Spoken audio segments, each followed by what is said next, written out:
Iran ইসরায়েলের চলমান যুদ্ধের মাঝেই পাকিস্তানকে হুমকি দিয়েছেন ইসরায়েলের এক সাবেক উপপ্রতিরক্ষামন্ত্রী ও লেবার পার্টির কেন্দ্রীয় কমিটির সদস্য মেইর মাসরি। সম্প্রতি সামাজিক যোগাযোগ মাধ্যম এক্সে আরবি ও উর্দু ভাষায় দেওয়া একটি পোস্টে পাকিস্তানের পারমাণবিক কর্মসূচি নিয়ে বিস্ফোরক মন্তব্য করেন মাসরি।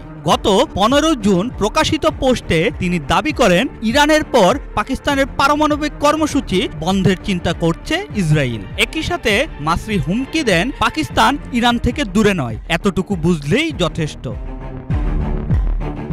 ইসরায়েলের সাবেক এই মন্ত্রী বর্তমানে কোনো সরকারি দায়িত্বে নেই, তবে তিনি দেশটির নীতি নির্ধারণী মহলে একজন প্রভাবশালী ব্যক্তি হিসেবে পরিচিত। তার মন্তব্য ঘিরে সামাজিক যোগাযোগ মাধ্যমে দেখা গেছে তীব্র প্রতিক্রিয়া।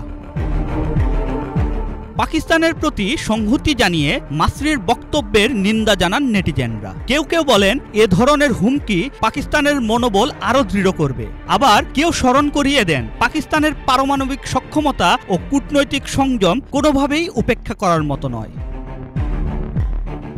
মাসরির কথার জবাবে কড়া হুঁশিয়ারি পাকিস্তানের উপপ্রধানমন্ত্রী ও পররাষ্ট্রমন্ত্রী ইসাক দারের। পাকিস্তানের দিকে চোখ তুলে না তাকানোর বিষয়ে সাবধান করেছেন পাকমন্ত্রী। পাকিস্তান সর্বোচ্চ সতর্ক অবস্থায় রয়েছে এবং যে কোনো আগ্রাসনের জবাব দিতে সম্পূর্ণ প্রস্তুত ও সক্ষম বলেও মন্তব্য করেন ইসাক দার।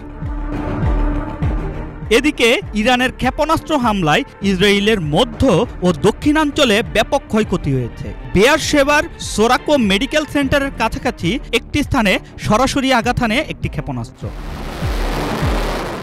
ইসরায়েল জানিয়েছে একাধিক স্থানে হামলা হয়েছে এবং এর পাল্টা প্রতিক্রিয়ায় তারা ইরানের খন্দাব পারমাণবিক স্থাপনায় বিমান হামলা চালিয়েছে, যা একটি বৃহত্তর আঞ্চলিক সংঘাতের আশঙ্কা বাড়িয়ে তুলেছে। তেহরান জানিয়েছে, ইসরায়েলি হামলার আগে খন্দাবের হেভি ওয়াটার রিয়েক্টলি খালি করে ফেলা হয়েছিল এবং সেখানে কোনো বিকিরণ ঝুঁকি নেই। সাম্প্রতিক ইরান ইসরায়েল উত্তেজনার প্রেক্ষিতে পাকিস্তানের অবস্থান নিয়ে নানা গুজব ছড়ালেও সরকারিভাবে স্পষ্ট করে জানানো হয়েছে, ইসরায়েলের বিরুদ্ধে পারমাণবিক হামলার কোনো পরিকল্পনা নেই। শাহরিয়ার আমান সানি, বাংলা ভিশন।